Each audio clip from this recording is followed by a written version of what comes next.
Then I looked, and behold, on Mount Zion stood the Lamb, and with him 144,000 who had his name and his Father's name written on their foreheads. And I heard a voice from heaven like the roar of many waters and like the sound of loud thunder. The voice I heard was like the sound of harpists playing with their harps, and they were singing a new song before the throne and before the four living creatures and before the elders. No one could learn that song except 144,000 who had been redeemed from the earth. It is these who have not defiled themselves with women, for they are virgins. It is these who follow the Lamb wherever he goes. These have been redeemed from mankind as firstfruits for God and the Lamb. And in their mouth no lie was found, for they are blameless. Then I saw another angel flying directly overhead, with an eternal gospel to proclaim to those who dwell on earth, to every nation and tribe and language and people. And he said with a loud voice, "Fear God and give him glory, because the hour of his judgment has come, and worship him who made heaven and earth, the sea and the springs of water." Another angel, a second, followed, saying, "Fallen, fallen is Babylon the Great, she who made all nations drink the wine of the passion of her sexual immorality."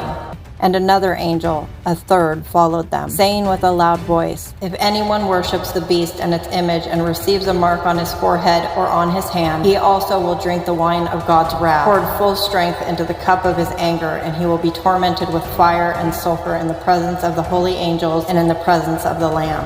And the smoke of their torment goes up forever and ever, and they have no rest, day or night, these worshippers of the beast and its image, and whoever receives the mark of its name."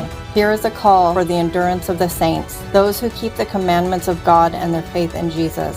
And I heard a voice from heaven saying, "Write this: Blessed are the dead who die in the Lord from now on. Blessed indeed, says the Spirit, that they may rest from their labors, for their deeds follow them."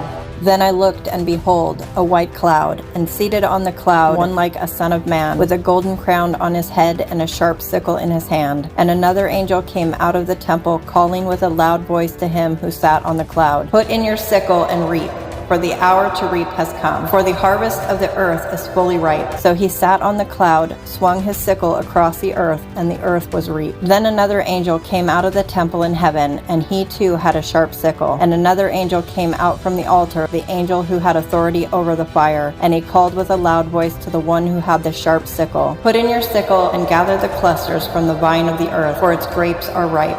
So the angel swung his sickle across the earth and gathered the grape harvest of the earth and threw it into the great winepress of the wrath of God. And the winepress was trodden outside the city, and blood flowed from the winepress as high as a horse's bridle for 1,600 stadia.